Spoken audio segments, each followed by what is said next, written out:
North Atlantic, January 17, 1943. The ocean was a moving wall of black steel. Waves rose like dark mountains beneath the pale light of a half-frozen moon. Somewhere between Iceland and Newfoundland, a U.S. Navy destroyer, USS Buckley, carved through the cold. Its engines groaned under the strain, its deck slick with salt and frost. Every man on board had gone days without true sleep. Below, in the sonar room, the air trembled with a steady sound. Ping, ping, ping. Each pulse rolled through the hull like a heartbeat. It was the sound of war at sea, the rhythm of the hunters who stalked unseen enemies through the abyss. For weeks, Buckley's crew had tracked German U-boats across these merciless waters, hunting the predators that once ruled the Atlantic.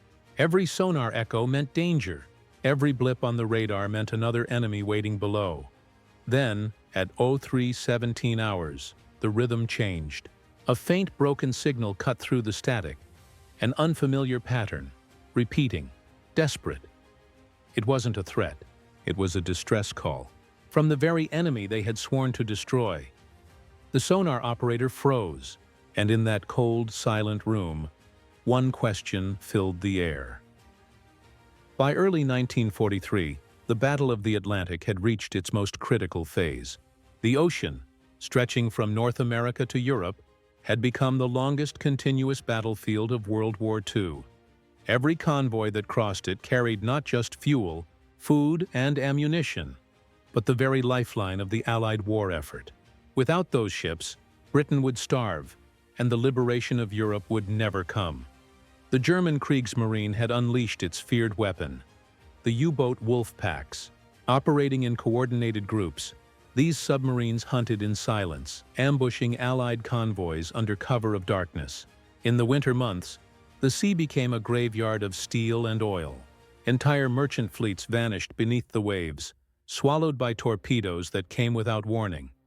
But America had entered the war with a weapon of its own.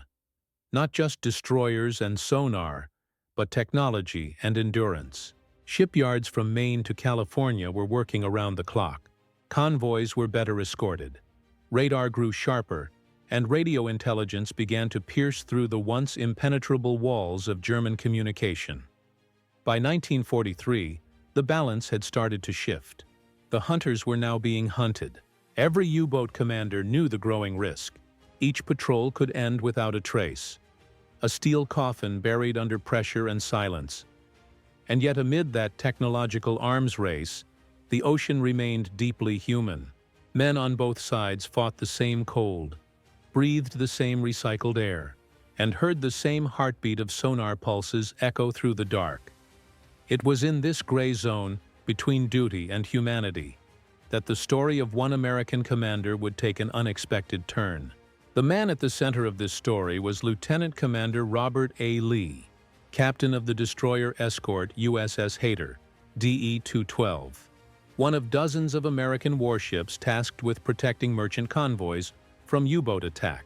His mission was clear: detect, pursue, and destroy.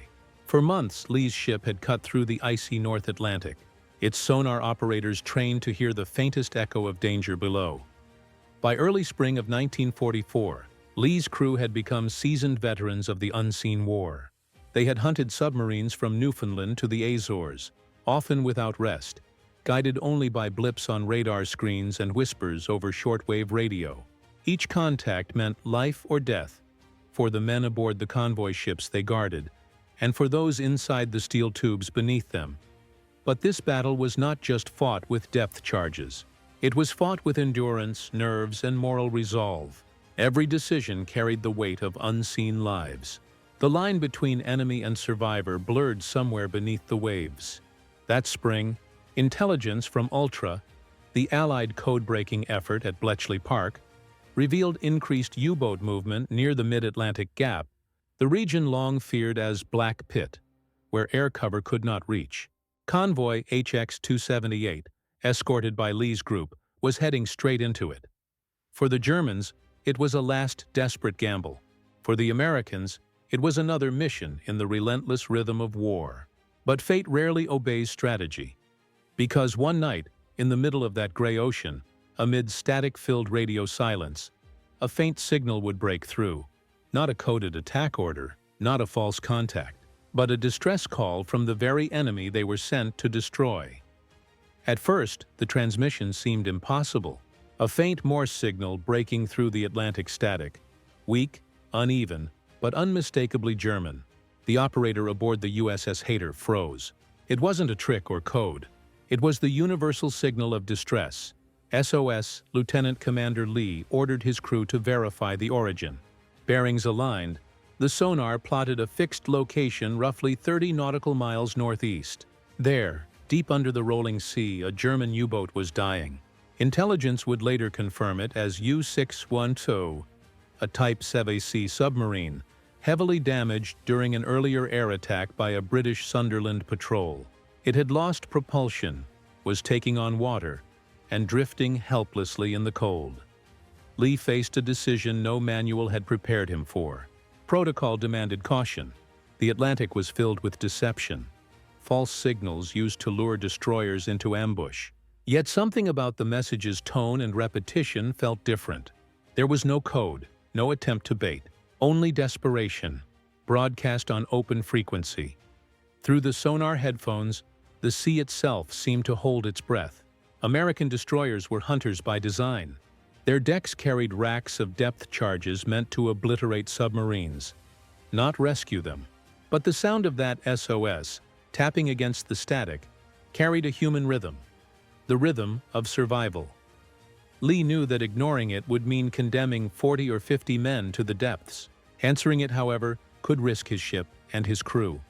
The ocean offered no guidance, only the constant hum of engines, the hiss of radio static, and the faint pulse of Morse code, like a heartbeat in the dark. And in that moment, war paused, not in truce, but in conscience. Hours passed as the destroyer Hayter held position at the edge of the signal's range. The crew waited in tense silence, scanning the dark horizon. Every man aboard understood the weight of what their commander was considering. Some whispered that the Germans were setting a trap. Others stared at the sea, listening for the faint sound of explosions that never came. Lee studied the sonar readings again. Faint metallic echoes, stationary, irregular. This wasn't an ambush. The pattern was too still, too broken. The U-boat below was no longer hunting. It was dying. For years, American sailors had seen U-boats only as predators. The unseen enemy responsible for burning tankers, drowning convoys, and slaughtering crews who never stood a chance. The thought of mercy had no place in their orders. Yet, amid the silence of the Atlantic, the moral clarity of war had blurred. Lee gave the order. Maintain distance. Launch reconnaissance boat. A small crew set out through the fog in a lifeboat carrying only a signal lamp, first aid kits, and blankets. As dawn broke, the outlines of twisted metal began to surface. A conning tower listing sideways, half submerged, the white cross of surrender painted hastily across its hull. Inside, 43 Germans were still alive, frost-bitten, soaked in oil and seawater, but breathing. They had surfaced after losing all air pressure and sent their SOS not as a trap, but as a plea. What followed defied the logic of warfare. The American destroyer, built to kill submarines, began hauling survivors aboard instead. Men who once stalked each other in silence now met face to face under the same gray sky, and above them, the same Atlantic wind carried a single sound, the quiet crackle of a radio gone still. The rescue began at dawn on April 12, 1944, under skies heavy with fog and sleet. The USS Hayter circled slowly as its crew lowered ropes and cargo nets into the frigid Atlantic. The sea was alive with oil, debris, and drifting shadows, fragments of what had once been a deadly machine. The first Germans came aboard trembling, their eyes hollow from exhaustion. Some collapsed immediately on the deck, coughing seawater and diesel fumes. Others stood rigid, unsure if they were prisoners or guests. For most, it was their first time seeing an American sailor up close. Not as an enemy through a periscope, but as a man holding out a hand. Lieutenant Commander Lee watched in silence as his men helped the last few survivors from the half-sunken wreck. No one spoke. The only sound was the creak of ropes and the distant hum of engines idling against the current. When the final man was pulled aboard, the U-boat's young captain, barely in his 20s, Lee ordered a salute, not of victory, but of respect. The German, pale and shivering, returned it weakly. Then, without ceremony, the ocean swallowed the last visible piece of U-612. Reports later showed that the distress signal had been genuine. Their radio officer had sent it knowing it might reach the enemy. The decision to answer it had risked haters' safety and broken the unspoken code of total war. But in doing so, Lee had preserved something else. A rare moment of conscience amid machinery designed for destruction. That day, the destroyer that hunted submarines became a vessel of mercy, and the sound of its engines became something symbolic. Not of war, but of life carried forward. As the rescued Germans were given blankets and coffee, the tension on deck began to shift. The Americans, who had spent years fighting shadows beneath the sea, were suddenly confronted with the reality of their enemy. Shivering boys, not monsters. Their hands were raw from working pumps, their faces streaked with oil and fear. A boatswain passed a tin mug of coffee to one of the prisoners. The German hesitated, then took it with shaking fingers. That simple gesture, one cup of warmth shared between enemies, became the quiet symbol of the day. The crew would later remember it not for the rescue, but for the silence that followed. An unspoken acknowledgement that beneath the flags and uniforms, all men feared the same cold. Lee reported the rescue to command. The reply came curt. "Proceed. Transfer prisoners at next convoy junction." No reprimand, no commendation. Yet the story spread quietly through the Atlantic Fleet. The destroyer that had answered an enemy's call for help. In official logs, the incident was noted only as recovered survivors from enemy submarine. But among sailors, it became legend, proof that even in total war, there were still lines that technology, hatred, and vengeance could not erase. For the men aboard the Hater, the rhythmic thrum of the ship's propellers took on new meaning. The sound of duty no longer chained to destruction, but to the fragile persistence of humanity itself. In the following weeks, the rescued crew of U-612 was transferred to a British port and later taken to a POW camp in Canada. They were surprised by what awaited them there. Clean clothes, full meals, and medical care that matched what Allied soldiers received.